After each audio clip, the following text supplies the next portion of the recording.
Hi, പുതിയൊരു വീഡിയോയിലേക്ക് സ്വാഗതം. 2-3 ദിവസമായിട്ട് കഴിഞ്ഞ 25-ാം തീയതി ഞാൻ ഔദ്യോഗികമായിട്ടുള്ള ചില തിരക്ക് കാരണം വീട്ടിലുണ്ടായിരുന്നില്ല. അപ്പോൾ ഞാൻ ഇന്നലെ രാത്രിയാണ് തിരിച്ചെത്തിയത്. പിന്നെ 3 ദിവസം ഫുൾ നൈറ്റ് ട്രാവലായിരുന്നു. അതുകൊണ്ട് ഉറക്കം നല്ല രീതിയിലുണ്ടായിരുന്നു. അപ്പോൾ ഇന്ന് ഉച്ച വരെ ഉറങ്ങിയിട്ട് അത് തീർത്തു. പിന്നെ ബന്ധത്തിൽ ഒരാൾ മരിച്ചിട്ടുണ്ടായിരുന്നു. അപ്പോൾ അവിടേക്ക് പോകേണ്ടി വന്നു. അങ്ങനെയാണ് നമ്മുടെ 2 ദിവസം ഹൈറക്സിനെ കുറിച്ചുള്ള വീഡിയോകൾ ചെയ്യാതിരുന്നത്. നമ്മുടെ ഡ്രാഗൺ അമ്മായി പറയും, ഇപ്പോൾ വീഡിയോ ചെയ്യാത്തത് ഇതിൻ്റെ അപ്ഡേഷൻ ഒന്നുമില്ല, അതുകൊണ്ടാണ് വീഡിയോ ചെയ്യാത്തതെന്ന്. പൈസ ഇട്ടവർക്ക് ഒരുപാട് കാര്യങ്ങൾ ഇതിനെക്കുറിച്ച് പറയാനുണ്ട്. അവരുടെ കോടിക്കണക്കിന് രൂപ പോയതിനെ പറ്റിയിട്ട് നിങ്ങൾക്ക് എന്താണ് വീഡിയോ ചെയ്യാൻ സാധിക്കാത്തത്? ഇതുപോലെ പൈസ തിരിച്ചു ചോദിക്കുന്നവരെ ആട്ടിപ്പായിക്കുന്ന ലീഡർമാരുടെ അല്ലെങ്കിൽ ശ്രീനാഥ് പ്രതാപൻ്റെ സ്വഭാവത്തെക്കുറിച്ച് നിങ്ങൾക്ക് എന്താണ്, അവരെ ചീത്ത വിളിക്കുന്ന പൊലയാട്ട് പറയുന്ന കാര്യങ്ങളെക്കുറിച്ച് നിങ്ങൾക്ക് എന്തുകൊണ്ടാണ് വീഡിയോ ചെയ്യാൻ പറ്റാത്തത്? നിങ്ങൾ ഒരാഴ്ചയോളമായി നിങ്ങളുടെ പുതിയ വീഡിയോ ഒന്നും ചെയ്യാത്തത്. അതിനേക്കാൾ കൂടുതൽ ഇമ്പോർട്ടൻ്റ് ആയിട്ടുള്ള ഒരു കാര്യം എന്ന് പറയുന്നത്, ഇവർ പിന്നെയും ഹൈക്കോർട്ടിൽ ഒരു കേസുമായി പോയിട്ടുണ്ട് എന്നതാണ്. കഴിഞ്ഞ 26-ാം തീയതിയാണ് പുതിയ റിട്ട് പെറ്റീഷനുമായിട്ട് പോയിരിക്കുന്നത്. ഈ ഒരു കേസ് ഇന്നലെ ഫസ്റ്റ് ഹിയറിംഗ് ഉണ്ടായിരുന്നു. അപ്പോൾ അതിൻ്റെ കേസ് നമ്പർ പറയുന്നത് 12725 റിട്ട് പെറ്റീഷൻ 12725 2024. അപ്പോൾ അത് പുതിയൊരു ബെഞ്ചിലേക്കാണ് വന്നിരിക്കുന്നത്. ജസ്റ്റിസ് TR രവി എന്ന് പറഞ്ഞിരിക്കുന്ന ജസ്റ്റിസിൻ്റെ ബെഞ്ചിലേക്കാണ് ഈ കേസ് വന്നിരിക്കുന്നത്. നമ്മുടെ വക്കീലന്മാരുടെ കാര്യം എടുത്ത് നോക്കിക്കഴിഞ്ഞാലും വക്കീലിന് മാറ്റം വന്നിട്ടുണ്ട് എന്ന് നമുക്കിവിടെ കാണാൻ സാധിക്കും.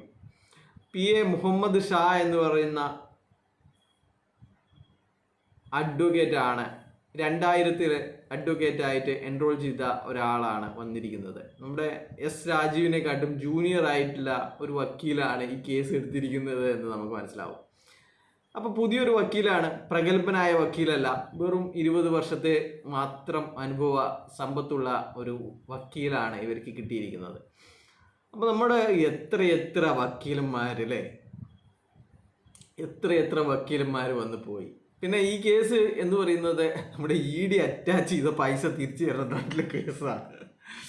ഇങ്ങനത്തെ കാര്യങ്ങൾ കാണുമ്പോൾ ചിരിക്കാതിരിക്കാൻ വയ്യ. നിങ്ങൾ ഒരുപാട് ആൾക്കാർക്ക് വിഷമം ഉണ്ടാകുന്നത്, നീ എന്തിനാണ് ചിരിക്കുന്നത്, നീ എന്തിനാണ് നമ്മളെ കളിയാക്കുന്നത്, എനിക്ക് വെച്ചിട്ടുണ്ട്, നിന്നെ നമ്മൾ ശരിയാക്കും, നീയാണ് നമ്മുടെ കമ്പനിയെ തകർത്തത്, നമ്മുടെ കഞ്ഞിയിൽ പാറ്റിട്ട് നീയൊക്കെയാണ്, എന്നിട്ട് നീ ചിരിക്കുന്നു, നിനക്ക് ചിരിക്കാനുള്ള അവകാശമില്ല എന്നൊക്കെ പറഞ്ഞിട്ടാണ് ഇവർ വരുന്നത്. ഇതൊക്കെ കാണുമ്പോൾ എങ്ങനെയാണ് ചിരിക്കാൻ പറ്റാതെ? അപ്പോൾ നമുക്കറിയാം, കേരള പോലീസ് അറ്റാച്ച് ചെയ്ത അല്ലെങ്കിൽ ജില്ലാ കലക്ടർ അറ്റാച്ച് ചെയ്ത ഒരു കേസ് പിന്നെ ഡീഫ്രീസ് ചെയ്യണമെന്ന് പറഞ്ഞിട്ട് പോയിട്ട് അൺഫ്രീസ് ചെയ്യണമെന്ന് പറഞ്ഞിട്ട് പോയിട്ട് അവിടെ നിന്ന് കൊടുത്ത പരാതികളൊക്കെ പിൻവലിച്ച് ഓടുന്ന കാര്യങ്ങളാണ് നമ്മൾ കണ്ടത്. നമ്മൾ കാത്ത് കുത്തിയിരുന്നിട്ട് 2 മാസത്തോളം കാത്ത് കുത്തിയിരുന്നിട്ട് പിൻവലിച്ച് ഓടിയ വഴിക്ക് പുല്ല് മുളക്കൂല എന്ന് പറഞ്ഞ പോലെയുള്ള കാര്യങ്ങളാണ് നമ്മൾ കണ്ടത്. എന്നിട്ടാണിപ്പോൾ ED അറ്റാച്ച് ചെയ്തത് ഇവർ പോയിരിക്കുന്നത്. നമ്മളെ നാട്ടിൻപുറത്ത് പല രീതിയിലുള്ള ഒരു ചൊല്ലുകളുണ്ട്, ഇതിനേക്കാൾ വലിയ പെരുന്നാൾ വന്നിട്ട് ഉപ്പ പള്ളിയിൽ പോയിട്ടില്ല എന്നൊക്കെ പറഞ്ഞ പോലെയാണ്. അപ്പോൾ എന്തിനു വേണ്ടിയിട്ടാണ് ഇത്തരം പ്രഹസനങ്ങൾ എന്ന് ചോദിച്ചു കഴിഞ്ഞാൽ അതിന് കാരണമുണ്ട്. എന്ന് വെച്ച് കഴിഞ്ഞാൽ അടുത്ത സിറ്റിങ്ങോടുകൂടി നമ്മുടെ FIR ക്വാഷ് ചെയ്യണമെന്ന് പറഞ്ഞാൽ അതിൻ്റെ കഥ കഴിയും. അപ്പോൾ പിന്നെ ഇവർക്ക് പിടിച്ചു നിൽക്കാൻ ഒരു കേസ് വേണം. പിന്നെ എന്ന് പറഞ്ഞു കഴിഞ്ഞാൽ PMLA ആക്ട് പ്രകാരം 150 ദിവസത്തിനിടയ്ക്ക് ഈ നമ്മുടെ ടെമ്പററി അറ്റാച്ച്മെൻറ്റ് പെർമനൻ്റ് ആകാൻ വേണ്ടി സാധ്യതയുണ്ട്. 150 ദിവസത്തിനിടയ്ക്ക് അത് സാധാരണഗതിയിൽ ചെയ്യണമെന്നാണ്. ഇനി അന്വേഷണം ആവശ്യമാണെങ്കിൽ അത് 365 ദിവസത്തിലേക്ക് മാത്രം അത് പിന്നെ പെർമനൻ്റ് അറ്റാച്ച്മെൻ്റ് ആക്കിയാൽ മതി എന്നുള്ള കാര്യമുണ്ട്. അപ്പോൾ ഈ ഒരു 150 ദിവസം കഴിഞ്ഞ ജനുവരി 24-ാം തീയതിയാണ് ഇവരുടെ ജനുവരി 24 എന്ന് പറയുമ്പോൾ ജനുവരി, ഫെബ്രുവരി, മാർച്ച്, 2 മാസം കഴിഞ്ഞിരിക്കും, 2.5 മാസം കഴിഞ്ഞിരിക്കുക. അപ്പോൾ ആ അവസരത്തിൽ ഇനി വെറും ഇവരുടെ പിന്നെ വെറും 4 മാസമാണ് മാക്സിമം പോയി കഴിഞ്ഞാൽ 4 മാസമാണ് ഉള്ളത്. പിന്നെ ഇത് ഈ അറ്റാച്ച്മെൻ്റ് ഒക്കെ ശരിയാണെങ്കിൽ ഇവർക്ക് 150 ദിവസത്തിനിടയ്ക്ക് ഏത് ദിവസവും ആണെങ്കിൽ ഇവരുടെ പൈസ അത് സർക്കാരിന് സ്വന്തമായിട്ട് മാറുന്നതായിരിക്കും. അപ്പോൾ അത് അങ്ങനെയുള്ള കാര്യങ്ങൾ തടയിടാൻ വേണ്ടിയിട്ടാണ് ഇങ്ങനെ ഒരു കേസ് കൊടുക്കുക. ഇവിടെയും നടക്കാൻ പോകുന്നത് വാദമല്ല ഉണ്ടാകാൻ പോകുന്നത്, മാറ്റിവെക്കൽ പ്രക്രിയയായിരിക്കാം ചിലപ്പോൾ ഉണ്ടാകുന്നത്. അപ്പോൾ വാദം തുടങ്ങി കഴിഞ്ഞു കഴിഞ്ഞാൽ ഇതല്ല ഇതിങ്ങനെയൊക്കെ ഉണ്ട്, നമ്മൾ ഫുൾ കള്ളപ്പണം തന്നെയാണ്, ഇത് തേച്ചും കള്ളപ്പണം തന്നെയാണ്. ശ്രീനാഥ് പ്രതാപൻ്റെ കയ്യിലെത്തിയിരിക്കുന്നത് തേച്ചും കള്ളപ്പണമാണ്. ശരിയായ രീതിയിലുള്ള പണമല്ല ശ്രീനാഥ് പ്രതാപൻ്റെ കയ്യിലെത്തിയിരിക്കുന്നത്. അപ്പോൾ അത് മണി ചേഞ്ച് ചെയ്തിട്ടും പിന്നെ ഇല്ലാത്ത ബോണ്ടുകൾ ഇറക്കിയിട്ടും ഒക്കെയുള്ള നിയമപ്രകാരം ചെയ്ത പൈസയല്ല. അതുകൊണ്ട് ഇ ഡിയെ സംബന്ധിച്ചിടത്തോളം അതൊക്കെ കള്ളപ്പണം തന്നെയാണ്. ഗവൺമെൻറ്റിലേക്ക് GST പോലും വെട്ടിച്ച് ഉണ്ടാക്കിയിരിക്കുന്ന, അല്ലെങ്കിൽ ഇവർ കൊടുത്ത കമ്മീഷനെ പിന്നെ TDS അടക്കാത്ത രീതിയിൽ ഉള്ള പൈസ തേച്ചും കള്ളപ്പണം തന്നെയാണ്. അപ്പോൾ ചിലപ്പോൾ നിങ്ങളൊക്കെ നല്ല ലോൺ എടുത്തിട്ടുമൊക്കെ ഇട്ട പണമായിരിക്കാം, പക്ഷേങ്കിൽ മറ്റ് ആളെ സംബന്ധിച്ചിടത്തോളം അതൊക്കെ കള്ളപ്പണം തന്നെയാണ്. അപ്പോൾ ഏത് നിമിഷവും ഇവരുടെ അറ്റാച്ച്മെൻറ്റ് ഇതൊക്കെ മോദിജിയുടെ പണമായിട്ട് മാറാൻ സാധ്യതയുണ്ട്. അതുകൊണ്ടാണ് ഇപ്പോൾ ധൃതി പിടിച്ചിട്ട് 2 മാസം കഴിഞ്ഞിട്ട് എന്തുകൊണ്ടായിരിക്കും അല്ലേ 24-ാം തീയതി അറ്റാച്ച് ചെയ്ത ഒരു കാര്യത്തിന് വേണ്ടിയിട്ട് മാർച്ച് 26-ന് 2 മാസവും 2 ദിവസത്തിനും ശേഷമാണ് ഇവർ ഇത് അറ്റാച്ച്മെൻറ്റ് മാറ്റണമെന്ന് പറഞ്ഞിട്ട് കേസിന് പോകുന്നത്. അതൊക്കെ ഇതുപോലെയുള്ള ആൾക്കാരെ, കോടിക്കണക്കിന് പൈസ ഇട്ടവർ വീട്ടിൽ വന്നിട്ട് ശ്രീനാഥ് പ്രതാപനോട് പോലും നേരിട്ട് ചോദിക്കുന്ന അവസ്ഥ ഉണ്ടായിരിക്കുന്നു. അതുകൊണ്ടാണ് അവരെ പോലെയുള്ളവരെ സമാധാനിപ്പിക്കാൻ, എന്തെങ്കിലും പറഞ്ഞ് സമാധാനിപ്പിക്കാനുള്ള പൊടിക്കൈകൾ മാത്രമാണ് ഇത്തരത്തിലുള്ള കോടതി വ്യവഹാരങ്ങൾ എന്ന് നിങ്ങൾ മനസ്സിലാക്കണം. അപ്പോൾ നമ്മുടെ ഡ്രാഗൺ ഫ്രൂട്ട് അമ്മായികൾക്ക് ഇത് വാർത്തയല്ലാതിരിക്കുകയും നമ്മളെപ്പോലെയുള്ളവർക്ക് വാർത്തയാവുന്നതും ഇതുകൊണ്ട് മാത്രമാണ്.